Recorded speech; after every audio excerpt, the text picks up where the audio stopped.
From the heart of Dubai, where tomorrow is being built today, to the world. Welcome to the CTO Show with Mehmet. Here, we redefine technology and reimagine possibilities.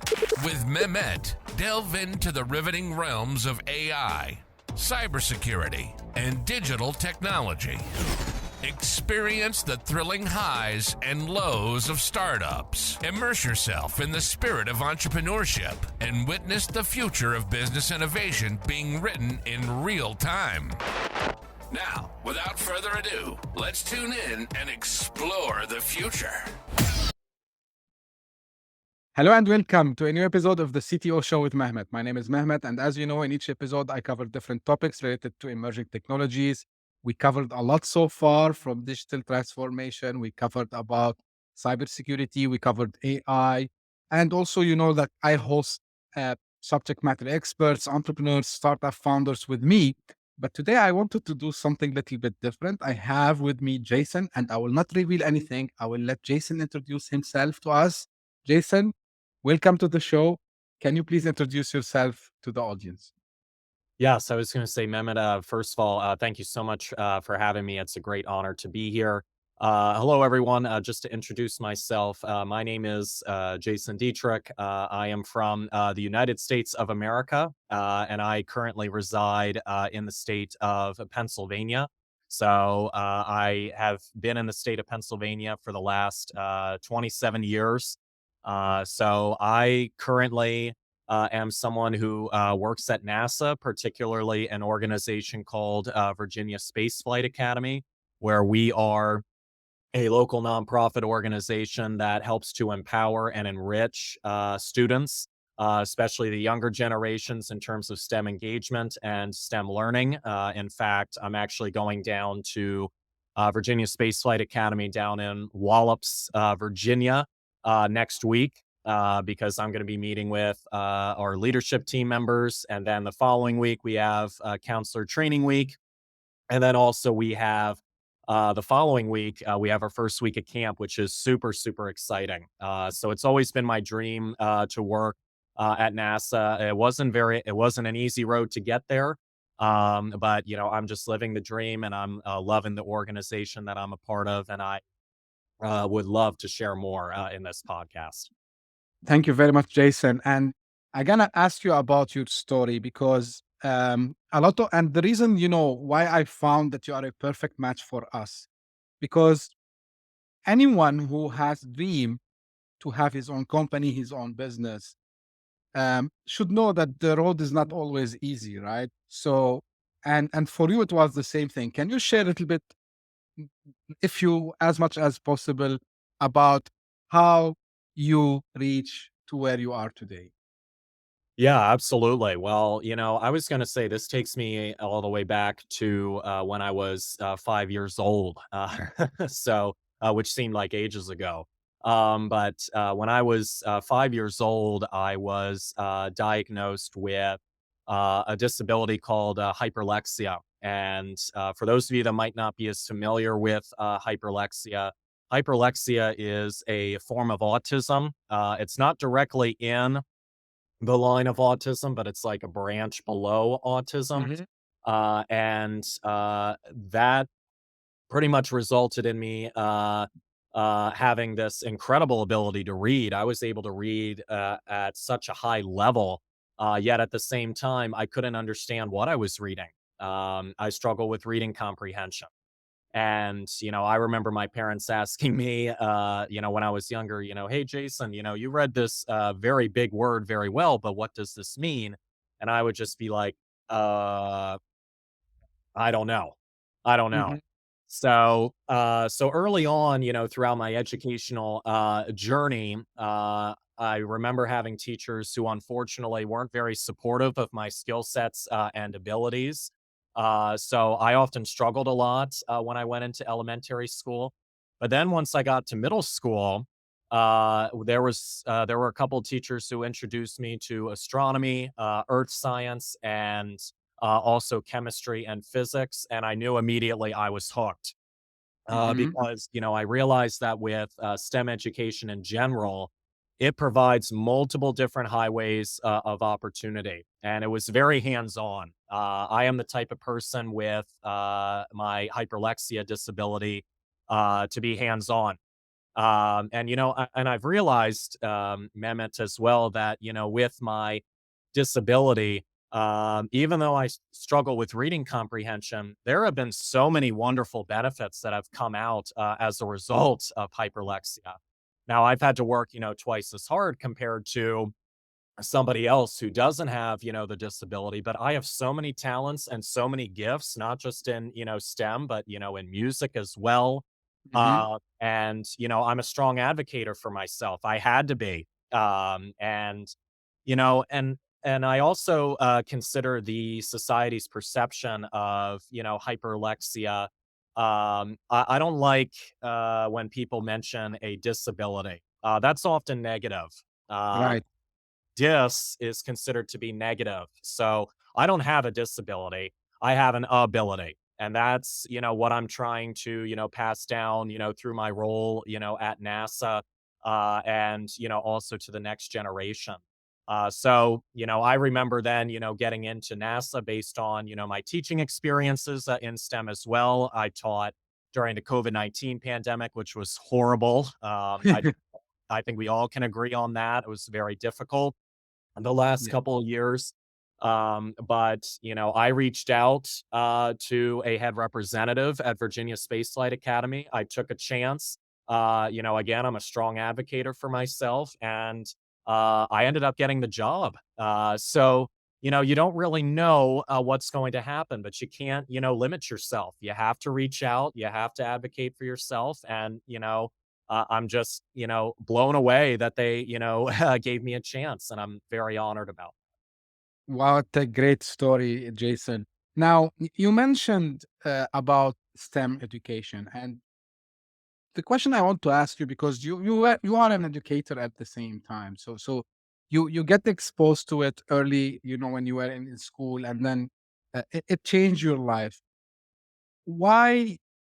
I know, like, some people would say, "Hey, I'm not interested in science. I'm not interested in math. I'm gonna go and do something else." But I believe, and this I want to see if you agree with me. STEM is something really important to have it in education. How STEM can help someone, even if they are not going to work for NASA necessarily, but how it can help them in their career lives, I would say. Yeah, absolutely, Mehmet. That's a wonderful question. So, in terms of STEM education and STEM engagement, it's very hands-on, and it's very interesting in terms of how the education style or the way that we teach has evolved over time. I have learned that the traditional lecture setting that used to be done, when my parents were growing up, back in like the 50s, 60s, and 70s, that doesn't work anymore. Hmm. Because of all the advances that we have had in technology over the last, 30, 40, and, 50 years, there's a lot of, hands-on applications that are required, for the students to understand, some of the concept material. And, STEM education, it's incredibly hands-on. For example, at Virginia Space Flight Academy, we focus on rocketry, coding, robotics, and then we also do drones. So Hmm. all of the campers that come to our camp each week, we have a different set of campers that come each week, but they get to design model rockets. They get to even launch them, which is super, super cool as long as the weather permits. Um, and then they also get the opportunity this summer. We're actually implementing an opportunity for our campers to take a drone certification test where, believe it or not, they're actually going to learn about the process involved in terms of not only how to fly drones, but also where to fly drones. Because in some places, in the United States, there are, approved places to fly drones, some places Hmm. can't. So it's through those, applications that will help to light the spark in somebody's imagination. And, that's what we're trying to do. We're not doing a traditional, lecture and like note taking, quizzes, tests, that sort of a thing. We're giving them the opportunity to experiment through the use of the scientific method and through the process of trial and error. So, and by doing that and by incorporating, collaboration, that can really help enable, the student to light the spark inside their minds and, really get them to think about STEM engagement and STEM education because it's all about critical thinking. Yeah, that's great insight again. And um, like sometimes when I have guests, we discuss about that, the I'm focusing about education because it shapes us, right? At the long term. And this is not something related only to the US or Europe or this part of the world. Like we always see that there is a challenge that we need to pass. How important for anyone, who's hopefully watching or listening to this episode to acquire, the methodologies of STEM into education in general. And the reason, Jason, I'm asking you this question now, what we are seeing, I mean, because we work in I worked in academia, by the way, for some time. I was working in the university in the IT department, and then I went to the corporate world. And the common thing that we see is that these young people, when they graduate, they go face something which they didn't see in university or in college, right? So, what should we do to have these guys, when they graduate, ready to go and roll and rock, as we can say, you know? Eh, Yeah, I was going to say that that's a wonderful question, Mehmet. There, so something that I have learned, Mehmet, over the course of my experience is, there's a lot of emphasis, not just here, in the United States, but around the world. But it's in terms of letter grades, and there's always this emphasis where we have to meet a particular standard, or we have to give letter grades of A through F, that sort of a thing. Mhm. Personally, my end, I do not believe in letter grades, because that doesn't define you. Okay, a particular letter grade, if you get an A, a B, or let's say a C, that doesn't define you. But if you have the if you have the motivation, and the little spark that I spoke about inside your head, to pursue a STEM opportunity, that's the way to go. So the sky's the limit. So one of the things that we are trying to do at our Virginia Space Flight Academy is in terms of incorporating, opportunities that are different from the standards. We actually hold a year-round online STEM academy. So for anybody that is interested, in grades 2 through 8, if you have a child that's in grades 2 through 8 or a student of yours, we invite you to go to www.vafsa.org, just to look at not only our space adventure camp opportunities that are offered during the summer, but also our STEM Academy, because we recently did a module where we spoke about video game development as well. Our theme was, don't just play games, make them. So, and it was a wonderful, trial analysis with our students. Our students, were very engaged, and it took a lot of pressure off of them, in terms of, not being graded on such a letter grade. But because of all of these opportunities, this will really help students to pursue STEM engagement. Because, if you think about it, Mehmet, as well, there are, very successful people out, in the world who have achieved, greatness in STEM, without a college degree. We Yeah. have one of our tour spaces um, that we visit. It's an aerospace facility. It's called a Rocket Lab. This CEO was self-taught, and he just has a high school diploma. So Mhm. doesn't matter, whether you have a high school diploma, whether you have a bachelor's degree, or, if you have a college degree. you can still be successful. And with the internet, there are so many opportunities to learn about, STEM through the use of YouTube videos. So, don't be limited in terms of, what sort of a degree that you have. There are many doors that are open, and there's many opportunities to even start a business as well that, in fact, they don't really teach you a whole lot, in college, which I wish that they did. So, but, spread yourself out. That's pretty much what I've learned, and that's why it got me to where I am today. That's great. And what I can say, like, I'm talking to the young generations, guys. You are so lucky, at least luckier than me. I'm a little bit from the old generation because when I was at college, I think, yeah, there was no YouTube at that time. There was, if we still used the thick encyclopedias, even Wikipedia was not out there. I'm talking about 2002, 2003, that time. So yeah, Jason, like when you say NASA, it's like a dream, right? For everyone. Like, I have a daughter, and she say like, I want to go work for NASA one day, or at least I wish to, have the chance to work with someone there. Now, to be able to reach such a position or a place, what are the characteristics that someone should have to be able to work in a very prestigious, yeah, it's the science, I call it the science black hole of the universe, maybe because all the majority of the inventions, recently, at least in the recent times, came from NASA because they were doing some research there. So what are the characteristics for someone who dreams to work at NASA? Yeah, I was going to say, Mehmet, great question there. It all, boils down to, these three characteristics. I like to go with the three C's. This is Mm-hmm. something that I value, and this has actually been passed down, from my family for many generations because, my family members were teachers and educators in different capacities.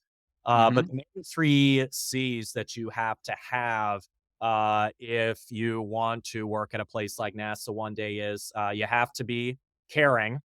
So you have to care about, the subject material, and you also have to be motivated, to do so. Because if you're not motivated, then, there's really no way that you're going to be able to, light the spark inside your mind or be able to put a lot of, time and effort into your activities. So that's one thing. You have to be caring. You also have to be compassionate.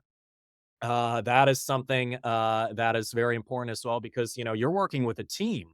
Where I'm working at NASA, I am working with similarly like-minded individuals who are passionate and engaged about STEM engagement and STEM advancement. So you have to be able to, collaborate with other like-minded representatives, and there is absolutely nothing wrong with, dreaming big.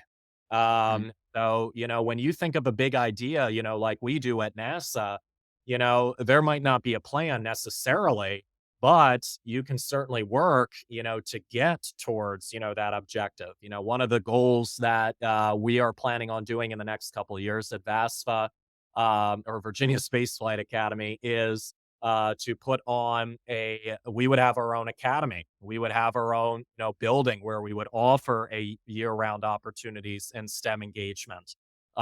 So we have some ideas. It's big, but we are going to work together with our staff to make sure that the dream can become a reality. And I have utmost confidence and faith in that. And then finally, Mehmet, the other critical C that you should have is you should be a great communicator. You have to Mm-hmm. be able to share your story, just like what I'm doing. With hyperlexia, that's what got me there. That's what's very unique about myself. And you have to be able to share why you want to work at a Mm-hmm. NASA? What drives you to do that?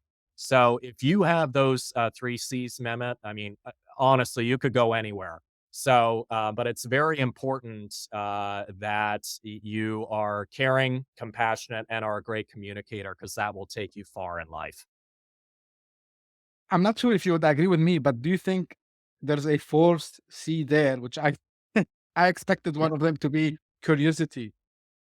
Yes, absolutely. I 100% agree with you in terms of curiosity. Yes, because with STEM engagement, like I have said before, if when you look up into the nighttime sky, just like what I do often, at the stars and at the planets as well, there's a lot of wonder and a lot of mystery involved. Mhm. So you have to have that curiosity as well in order to get you motivated.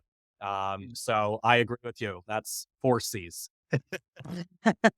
No, So because for me personally, Jason, like, and this is the reason I mentioned curiosity because some people think sometimes, like maybe it's hard to learn, and they say if you have curiosity in something, you would learn it. Like, and this is why you know your story also proved this as well.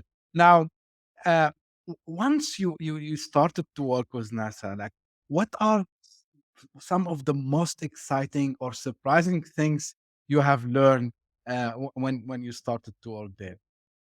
wow, I was gonna say that's a very good question, Mehmet.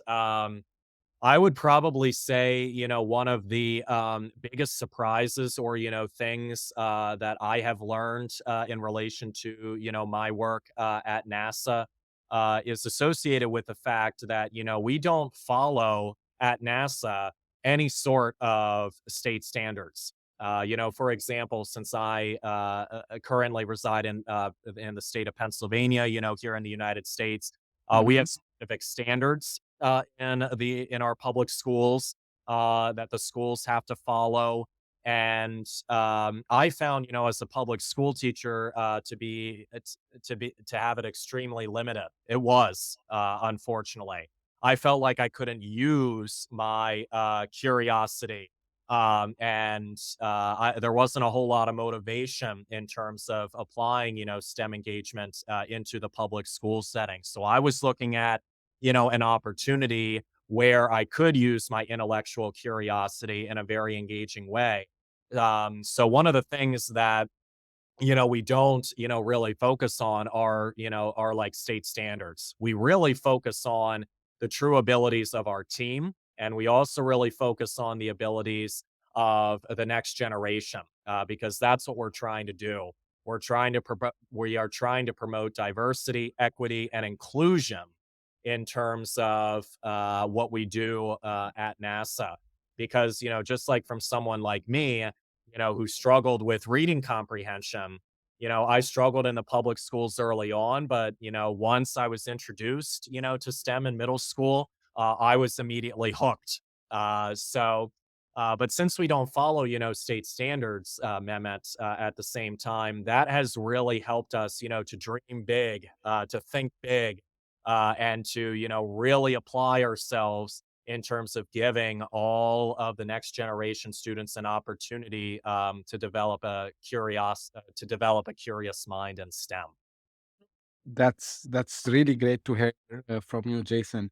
Now, I want to go back to the STEM, right? So STEM is about science, technology, right, and Mhm. math. What's the E? Engineering. Engineering. Great, great. Yeah.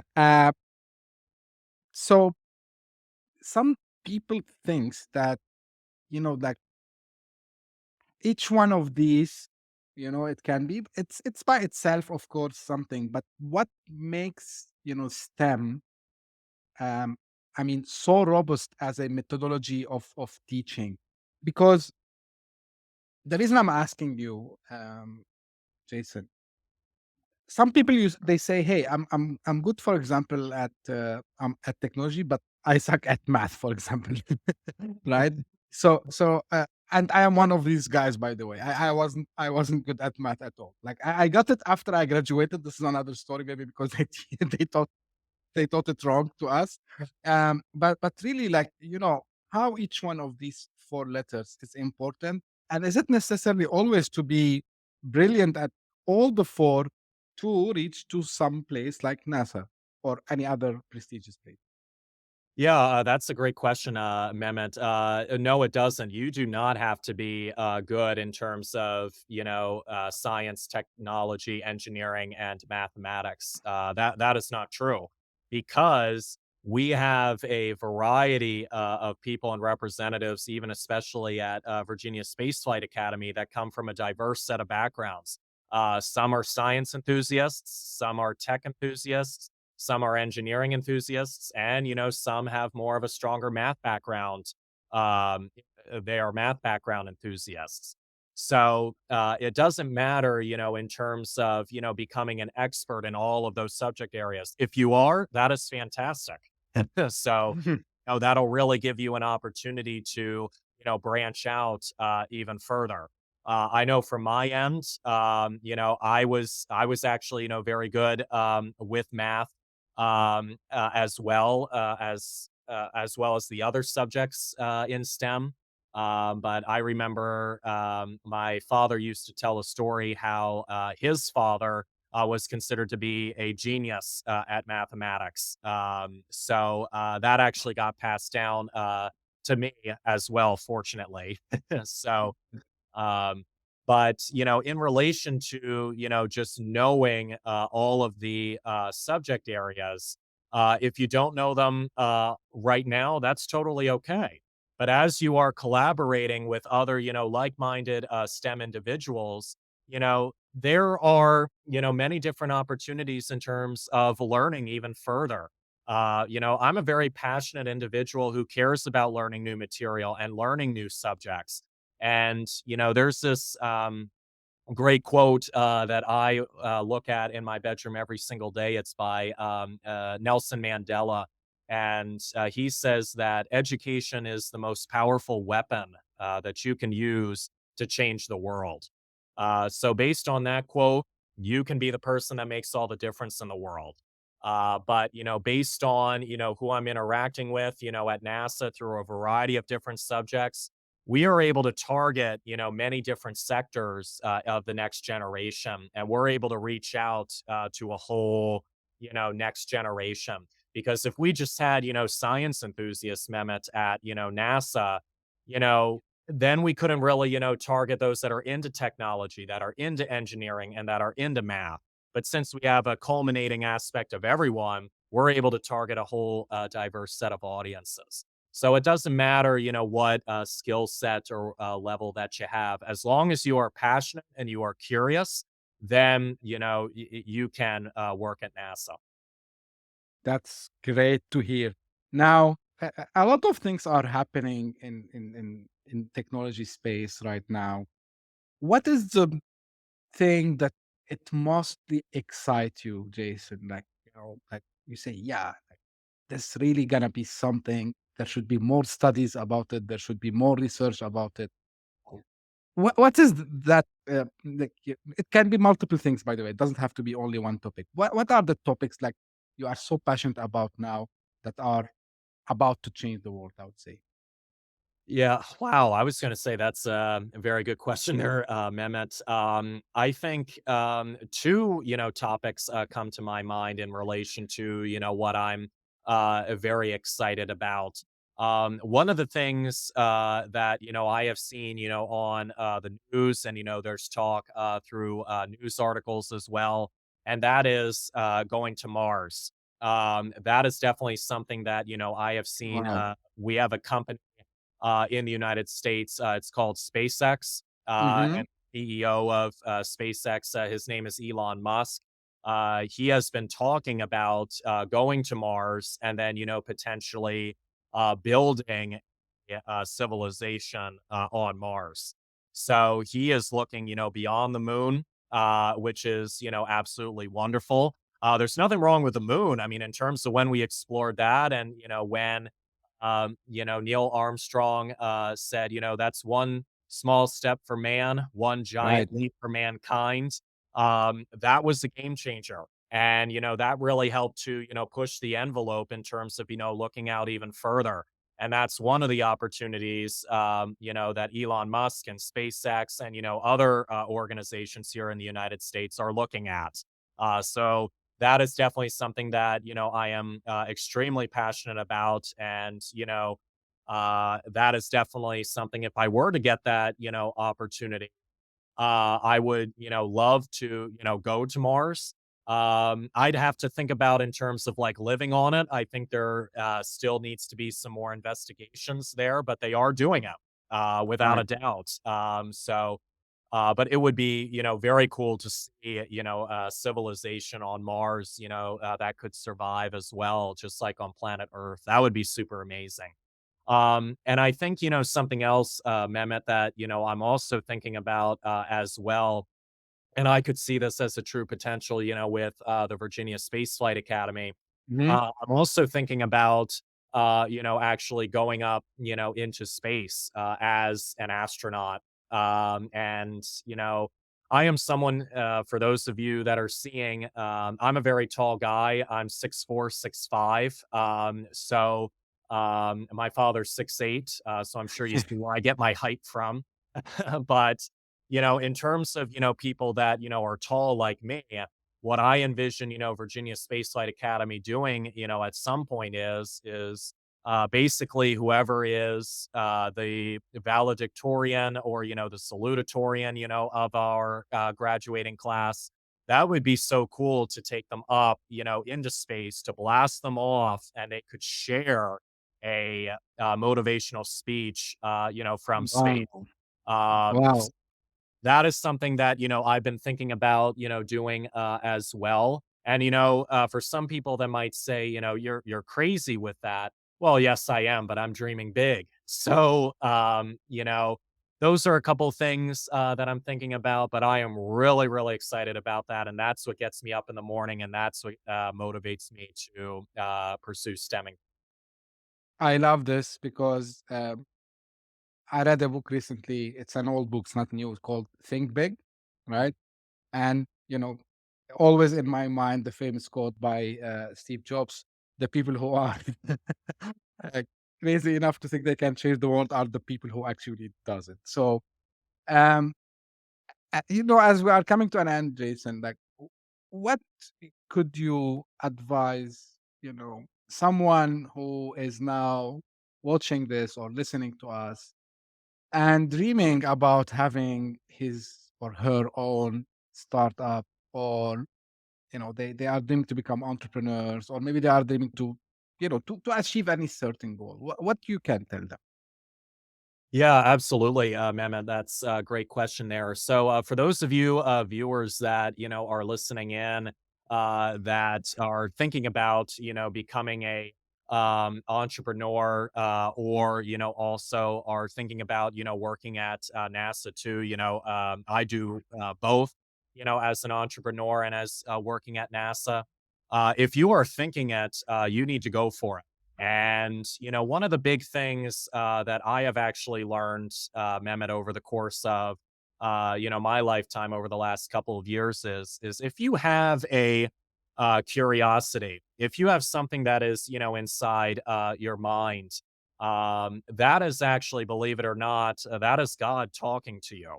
Uh, Mm-hmm. and God is giving you a preview in terms of your life's experiences and your life's journey. I wouldn't be where I am today, without, God's guidance and, for him talking to me inside my head in terms of, working at NASA. So one of the main things that you have to, think about is if you get that, spark for something like entrepreneurship and working at NASA, from God, you know, that is his plan for you. And you have to trust his guidance, and believe me, he will take you on a journey. You might not always know the answers, and believe me, I don't. No one does. But at the same time, if you trust him, then you will, really get to a particular point in your life where you will reach your dreams of, financial independence. That's something that I've been dreaming of as well. But you also have to be patient. So that's something that you have to consider as well. And then, secondly, once you have that, intellectual curiosity and spark, it's very important, that you keep it to yourself. one of the main things that, we typically do is sometimes we may share an idea, with a family member or, with a friend. And, that person, might shoot it down. Well, the only reason that they're doing that is because God hasn't implanted that inside their head. So they can't see it. Only you can see it. Okay. So that's your gift. That is your true passion. If it is given to you by God, then that's what you should do. That is the skill set, that you should pursue. And believe me, once you, keep it to yourself, the sky's the limit. So don't ever let anybody, dissuade you from, pursuing an opportunity like working at NASA or, as a business entrepreneur. So basically, if you have that curiosity, ladies and gentlemen who are watching, just go for it. Because, basically from where I am now, I am, living the dream. I am very motivated. I am incredibly happy. And I'm really making a difference. Wow. Like, this is a great advice for whoever is watching or listening. I would add just two things to what Jason mentioned.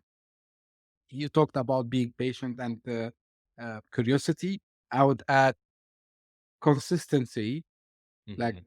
keep trying, and perseverance, because I learned it the hard way. I was always saying I'm gonna one day work for big multinational companies. I didn't achieve this until maybe 15 years after I graduated, but I was keep knocking the doors until I did it. And yeah, like same as you happened to you also, Jason, and really very, I would say, inspiring words from you. Now, as we come to an end, I have a very famous question. Okay. Yeah, and the question is, what you wish that I ask you, which I didn't. I was going to say, in terms of, what you wish that, I would ask you, Mehmet, is one of the things, that I just wanted to express to everybody was, in terms of, how to get involved, at Virginia Space Flight Yeah, Academy. please. Um, Yeah, please, so, man. Go ahead. Yeah, absolutely. So for those viewers that are watching or listening in to this podcast, here are some very cool ways that you can get involved with Virginia Space Flight Academy. So what you all need to do is you need to go to www.vasfa.org, and it will take you to our Virginia Spaceflight Academy website. And on this website, you'll actually get to see all the different programs that we offer, which is our Space Adventure Camp, including our STEM Academy modules that we offer, year round as well. And then there's also, some opportunities, for scholarships as well. For any Wow. that was able to get admitted into our camp, because registration occurs in early January. I know for this summer, it's a little bit late to enroll in our camp because everything's pretty much sold out now. But in the future, there is an opportunity for anybody to, pursue a scholarship. So for any camper ages 11 through 16 years old that you know of that wants to go to Space Adventure Camp during the summer at Virginia Space Flight Academy, please look into these opportunities. You can also see about, who our team is. And we also look for different sponsors and partners that can support us. And also, too, you can subscribe to our newsletter. So in the news and updates, tab, you can actually go to a place where you can actually type in the best email address for you, where you'll be able to actually get access to all the updates that Virginia Space Flight Academy is doing, for this summer and, in the future. And also, too, Mehmet, as well, something else I wanted to explain to the viewers as well is Sure. Virginia Space Flight Academy. This is our 25th anniversary year. So this is a huge deal for our organization. And we are asking for donations. So we are trying to reach our $25,000 goal this year of, really putting forth, opportunities for students to pursue STEM engagement and to pursue an opportunity to go to a space adventure camp, during the summer. So we just ask, for the viewers listening as well, to please make a donation in any amount, so that way we can Sure. reach our $25,000 goal as well. So by doing that, you'll be able to see all the cool updates that Virginia Spaceflight Academy is doing. And we have a couple thousand subscribers to our newsletter. Please also follow us as well on Facebook and also Instagram, Virginia Spaceflight Academy. So you'll be able to see all of the cool posts in terms of, what's going on throughout the year. So I just wanted to explain those opportunities to everyone. That's great. I will make sure that the links, whether the Academy website or the social media handles that you just gave, Jason, they will be available. You will see them in the episode description, or you will see them on, I will post them on my own social media accounts as well. So everyone will be able to see. The good news, Jason, just for you to know, and maybe I should have told you this before we start. I'm really grateful for everyone. My audience are spread across all over the world. Actually, now, surprisingly, although I'm based in Dubai, the United States is number one from a number of audience, and then followed up by United Arab Emirates, which where I'm based in Dubai. So yeah, so we have a very diverse audience, I would say, and for the people who are in the States, because you are like on the same time zone or so on, and you can make it for joining the academy on the website that Jason mentioned, which you will find it in the episode description. Don't hesitate to do this. And people abroad, if you're also interested, you can also subscribe to the newsletter and follow the academy on the Facebook page and Instagram page, which will also I will be posting in the episode description. Jason, thank you very much for this discussion. Thank you for giving all these insights, sharing your stories and your own personal story as well, and the information about STEM. Uh, the reason, again, I'm repeating this to the audience, maybe you would ask me, Mehmet, what's the relation of, CTO show technology and, what this? I big believer that sharing stories is sometimes more important than talking about the technology alone, because and everything starts with learning, and learning, it's not only in school or in college.